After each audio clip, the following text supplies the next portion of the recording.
Good afternoon, good morning, and good evening to those who are listening. My name is Myrtle October, and I am the founder of Threat to Thriving Inc., which is an organization set to reduce recidivism through advocacy, through prevention workshops, as well as events that bring awareness and also raise funding for this very important issue in our society. We have a lot of reasons why we should be concerned as a people, as our families. If we can think about it, if it were your child, what would you want and what would you want to do? And this does not just hit African American families, this is hitting families. And very much so the family of African Americans, but not only that, broader than that are all the men that are from the age of 18 and up. Our practices are specific to local jails, local county jails in Florida, because of course we have to start somewhere, right? We don't want to talk about everywhere, but Florida has the highest jail rate on earth, according to prisonpolicy.org, on earth. We have 7 continents. And of those 7 continents, Florida houses the most people on earth. And that is a problem when they don't have also the practices for reentry. And I know locally, right here in Lee County, reentry programs are non existent. They are very menial and minuscule. Even if they do exist, you have to know someone to know someone to know someone. And it is very difficult. Even as a business, I've done everything I can to get myself set up as an actual business, and even I'm having a trouble to do it. So someone coming out of a local jail to try to find housing, a job, and the resources, they say that it's available, but it is very much unavailable, because I've made over 50 to 100 calls, and it just continuously hits a wall each time. So we are here to help people. We are here to help people to re-enter. We have 3 programs: re-entry, which is consulting and coaching for families who want to help their family member. We don't work directly with the incarcerated individual or re-entering individual. We work with the family. So if you are a family member and you want to help someone who's coming out of jail and help their transition to be better, then you are someone who would need our services, consultation and coaching. As well, we have prevention workshops where we come into different facilities such as libraries or schools, and we have a conversation and we talk to, or churches, about ways to prevent. We also, in those moments, also raise awareness and funding. In addition to that, our third program is murder mystery dinners. Murder mystery dinners, or Myrtle mystery dinners, are set to be able to raise awareness and funding, but also provide an educational and entertaining environment for people to get an understanding of what incarceration practices looked like long ago to present. So we are coming to our event in May 25th, 2024. That event is at FGCU, and it is at 4 o'clock. The reception starts at 4 o'clock and goes to 5. It's orders and reception, as well presentations. And then from 6 to 8 is the actual murder mystery dinner, begins with a 4-course meal. And at that time, you'll get an opportunity to hear my story, as well the story of others within that play set, 5 scenes. And so we're doing that at least 3 times a year. And that is to help people who may not want to really engage in this kind of conversation in a formal way. It gives them an opportunity to be entertained, as well have an opportunity to just understand something they may not understand completely and wholly. And so today, our Incarceration Practices 101 begins to talk about the 1700s and what began those practices and how did we get here. So how did we get here?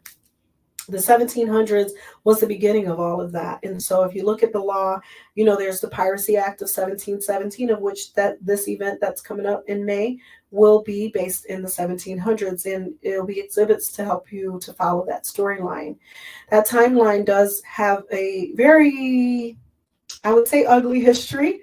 but yet still it is history. And we need to acknowledge it as such so that way we can move forward and grow. If we do not look at the past just a tiny bit, we will not go forward well, or it's hard to understand why and how we got here. And so, in order to understand why and how we got here, we must first get an opportunity to look at the picture from the past. And so, the picture from the past is about the invention of incarceration. And from that, I have an article to share with you today. It's from the Daily Jester. And one of this is a database that graduate students would use, or undergrad students use to help them write their papers, as well for the intellectual who wants to do research. It's an awesome, awesome, awesome library database for intellectually curious people. So this article was written in 2022, March 18th, 2022, and it first appeared in Knowledgeable magazine, and the article is by Greg Miller.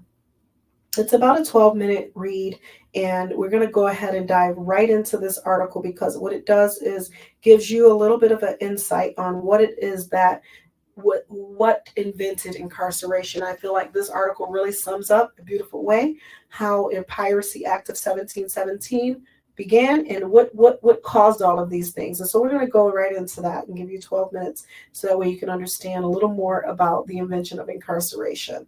So we didn't just arrive here, but the prisons have been a controversial since the beginnings of the late 1700s.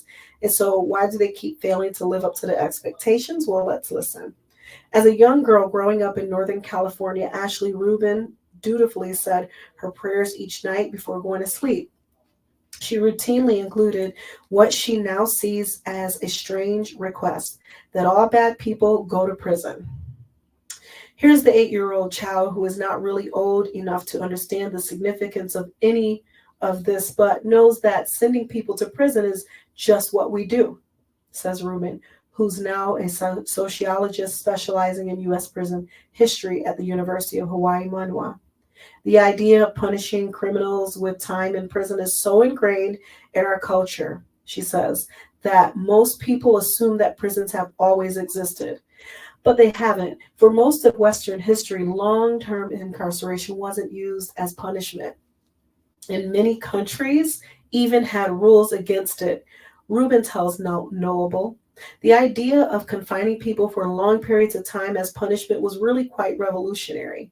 Her research involves combining archives for records, letters, and other documents on the early history of prisons. And along with other scholars, she argues that prisons, as we now know them, first arose in the nascent United States shortly after the Revolutionary War.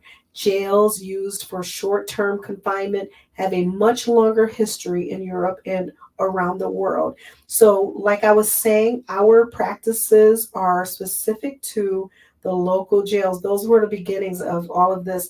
A lot of times, if you meet someone from state, federal, or even like a juvenile detention center, those practices are a little less heavy or ugly in the terms of how they're treated. The local jails jail these people, and they put them in confinement. No windows, no connections, no people, no talking, no connecting. But in the other jails, and that was a little bit of drama for you, but honestly, it really is that. When it goes to federal prison, they get yard time conjugal visits, meaning they get to have even intimate opportunities of consummation with their spouse. Okay, so, and also they get to meet with cellmates and things, like sometimes they're in there with another cellmate. They're probably going out to play in the yard. They actually eat together, and that may happen in the actual local jail too. So, but nascent, I wanted to just talk about that adjectives. It's a process of organization just coming into existence and beginning to display signs of future potential. So just beginning. So just in case you didn't know what that word was, I didn't. So I wanted to make sure you knew. And I'm always a person who looks up words. I don't act or pretend to know something I don't know. I will always research that with you as we continue to go through incarceration practices all the way through our series. So we're going to go through our series 101 to 112. So we'll have one every month, 101, 102, and all the way through 112. And I will share all of the research that I've done during my time in school, as well current research that is being done now. So we'll always have something very good to talk about, and we'll go through these pieces, and we won't keep you longer than 15 minutes. We'll definitely try to watch the clock and keep you less than 20 minutes. We'll say 20 because this article is 12 minutes and I've stopped to talk already because that will happen. So we'll do 20 minutes. Just to give you an overview. But we also have that event in May. So I want to prepare people for the 1700s event. Again, it is exciting and fun, and we're educating you, entertaining you, but we're going to make sure you still understand what it is and why we're doing this.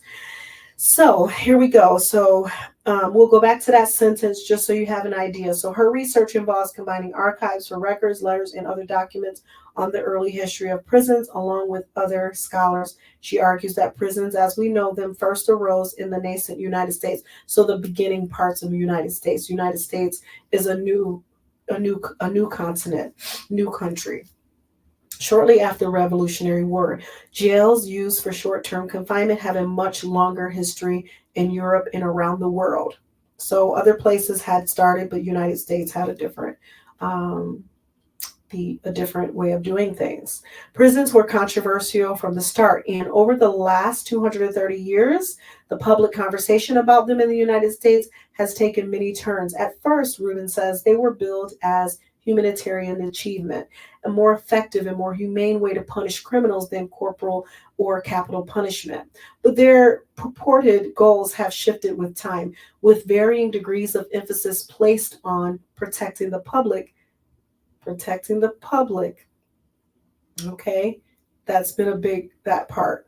We want to pause there for a second. It's been about protecting the public. Just keep that in mind, okay, as we're continuing this incarceration practices 101. But their purported goals have shifted with time, with varying degrees of emphasis placed on protecting the public by taking criminals out of circulation, punishing them for their crimes, rehabilitating them into better citizens, and serving as a deterrent to other would-be lawbreakers. So it's to kind of make an example of you. When prisons fail to rehabilitate criminals or reduce crime, or when they end up costing more than the public wants to pay, conversation tends to be about the particular issue and not about the inherent limitations of prisons as an institution, says Rubin. I'm not an abolitionist. I'm not an abolitionist, but I can't look at the history of prisons and not think, why are we still using them? Rubin thinks we have unrealistic expectations when it comes to prisons, expecting them to do too many and often contradictory things. She spoke with Knowable, which is a magazine, about the early history of prisons and how it could inform current discussions about prison reform. This conversation has been condensed and edited for clarity. Weren't people getting locked up way before the late 1700s? I've seen it in movies. Yes, but those were jails, not prisons. There were, for example, workhouses in England and the Netherlands in the 16th century that held a big mix of people, including vagrants, debtors, and prostitutes, even orphans in some cases. People who had done minor things or hadn't necessarily been convicted of a crime or were being held awaiting trial, or until they paid a fine or for other administrative purposes, of which local jails, that is what's happening. If you go sit at court, which is public, anyone can go to court and sit there and listen. You'll see exactly what I'm talking about. All right, some scholars have argued that those were the first prisons, but in my view, they were more similar to what we could call a jail today. Jail is basically a short-term holding cell, not a place of punishment. And we've had that throughout history. It is a place of punishment, I'd like to retort. Anyway, if you think of prison in the way we use the word today, the idea is pretty new. I would define it as a place designed for punishment of people who have been convicted of typically serious offenses, and their punishment is long-term confinement, usually more than a year. Before prisons existed, how were criminals punished? Question was asked. In England and colonial America, the primary form of punishment was capital punishment. Pretty much everything was a capital offense. including moral offenses like adultery, religious offenses like breaking the Sabbath. Authorities might let it slide the first time, and they handed out a lot of pardons to prevent the system from killing everybody. Over time, that softened so that less serious offenses were typically punished with corporal punishment like whipping or branding using on the cheek or hand, or to show how close you came to getting executed. You would be sentenced to spend an hour standing on the scaffold where they hanged people with noose around your neck. In the 16th and 17th century, banishment was also a punishment, and that's where we'll get into the transportation portion. I think that this article is going to go into that a little more. Banishment was also a punishment. In the 17th century, fines were also widely used, often in combination with corporal punishment. So, when and where did the first prisons arise? The first actual prison is the Massachusetts State Prison that opened in 1785, just after the American Revolution. Then came Connecticut in 1790 and Pennsylvania in 1794. Those are the first three state prisons in the world. So we got 1785 was Massachusetts, and Connecticut was 1790, Pennsylvania was 1794. Those are the first three state prisons. So again, we're now going away from jail and we're talking about prisons, okay? What was the rationale that led to their founding? I would say the most immediate reasons was that, in the view of social reformers, politicians, and other influential people at the time, the existing punishments just weren't working to deter crime. Capital and corporal punishment were also seen as inhumane. But I would say deterrence was the main reason. Big concern at the time was that the existing punishments were actually causing more crime. Let's take that out because I didn't want that.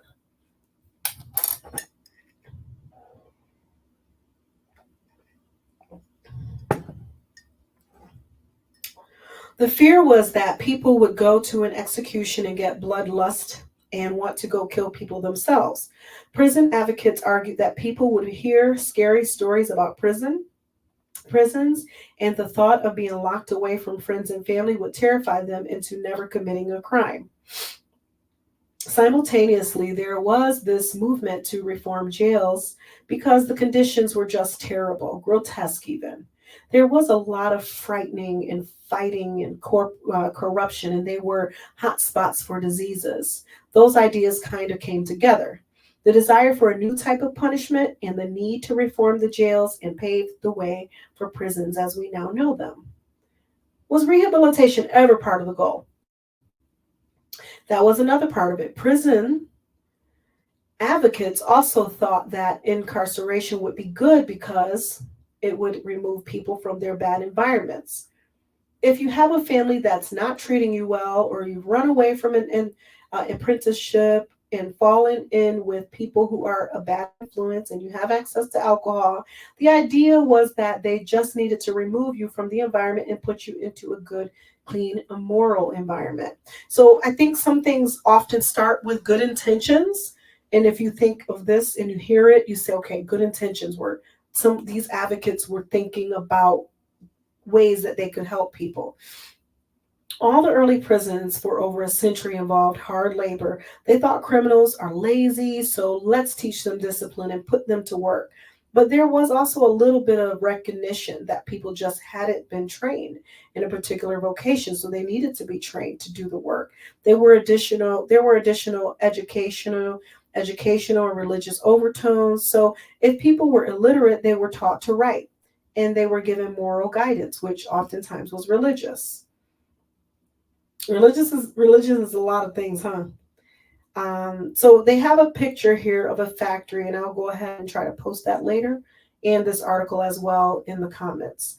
Was there much debate, much public debate about prisons in those early days? Oh yeah, there was a huge debate that went on from the 1700s into the 1820s. So the 1780s into the 1820s. The original question was, should we have capital and corporal punishment, or should we have prisons?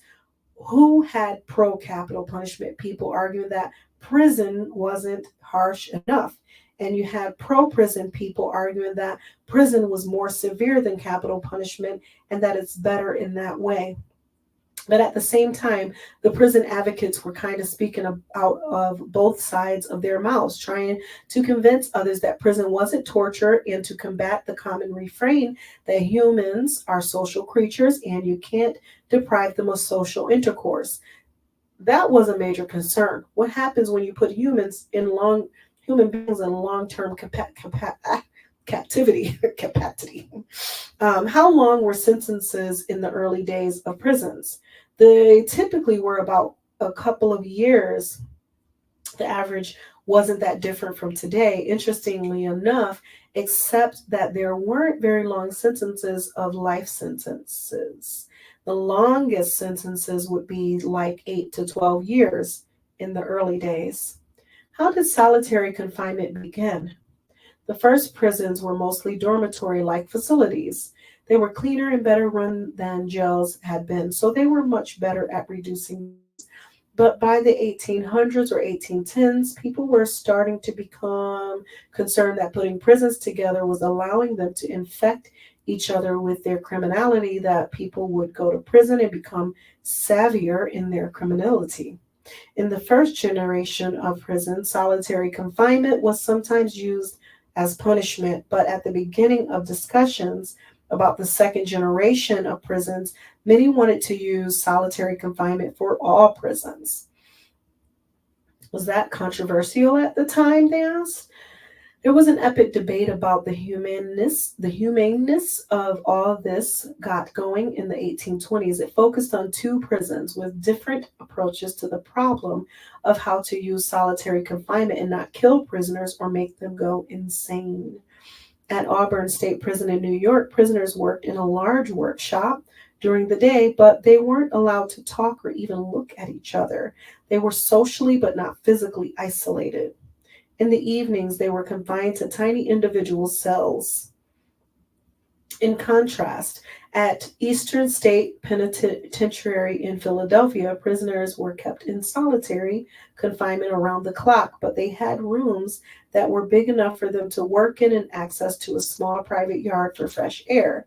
They were allowed to talk with prison staff and receive occasional visits from penal reformers in the local community, but they were not allowed contact with family, friends, or other prisoners. And there's a picture there too of the Eastern State Penitentiary in Pennsylvania. It was built in the 1820s, provided one or two competing models of how early how early prisons should be run. It's from the Library Company of Philadelphia, so you'll get to see that later.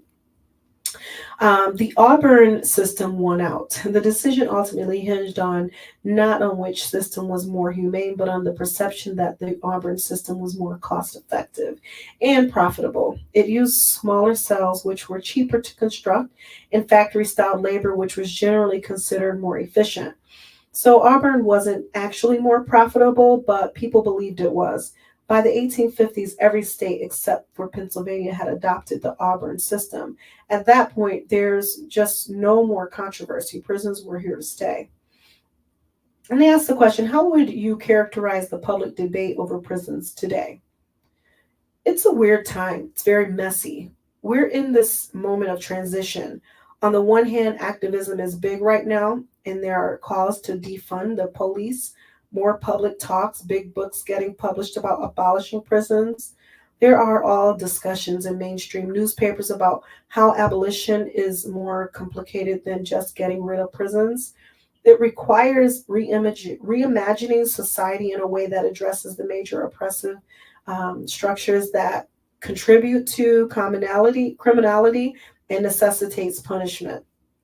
We are seeing more people in the mainstream talk about abolition of various criminal justice institutions than I had expected to see in my lifetime.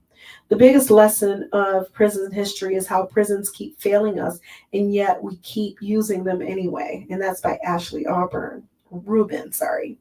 On the other hand, that's still a small group overall, and we're experiencing massive polarization. At the same time that prison about abolitionists are making headlines, other folks, mostly Trumpian Republicans, but also Also, some self identified conservative criminologists argue that we need more prisons to keep society safe from violent criminals. Anytime there is an increase in crime rates, they see it as evidence that we need more incarceration rather than looking at what type of crime we're talking about and what's really causing it. And that's what Threats of Thriving is all about. How can the history of prison inform discussion? I think that the biggest lesson of prison history is how prisons keep failing us and yet we keep using them anyway. We're always at an overlay of optimistic idea about what they could accomplish, but we kind of are okay with it when they're just barely doing what they're supposed to, or even when they have massively failed. We keep thinking we can fix it. We convince ourselves that the problem isn't prison per se, it's the model of prison we're using, or the way we've implemented it, or the resources we gave it, or the people who are running it. But we haven't looked at the history of prison and really taken seriously what's causing all these failures. We haven't looked at the inherent limitations of prison and whether they can actually accomplish all the goals we set for them. We tell people who run prisons to keep their prisoners and staff safe and healthy, but to do it within a budget and certain rules that may not be realistic. For example, we tell people who run prisons to make sure the prison experience is not exactly fun, and maybe to make sure prison feels like punishment, and maybe to rehabilitate them, and definitely to keep prisoners inside so they can't hurt people on the outside. Basically, we tell prisons to do too many things, and it's not likely we can give them all the tools they need to do any of these things. If we want to make prisons better, we need to think more carefully about what we actually want prisons to do. Give consistent messages about that. And stop piling on conflicting goals that make it impossible for prisons to live up to our overlay high expectations. So that's the conversation you think we should be having. Honestly, I think the conversation we should be having is not one about prisons. If we're talking about prisons as a tool for rehabilitation, you can have the best designed prison and it be virtually meaningless if people released from prison face the types of challenges on the outside that they face now. The inability to receive various kinds of governmental assistance, prohibition from getting certain types of jobs, including jobs they were trained for while in prison, difficulty getting most jobs because of background checks, and discrimination against people with criminal records. As slew of fees and fines they still need to pay, not to mention the lack of helping finding a place to live and transitioning to the outside world. They have a very tight rope to walk to not return to prison. If we want to prevent crime, we're talking about punishment. We're also having the wrong conversation. If deterrence worked well for crime reduction, we would have more evidence that it works. But we only have weak and mixed evidence. If you want to prevent crime, you have to intervene before the crime happens. I think that right conversation to be having is one about social policies and the things that actually work to prevent crime. Child care, shoring up health care, early childhood nutrition, all these things have nothing to do with crime directly, but benefit everyone in society.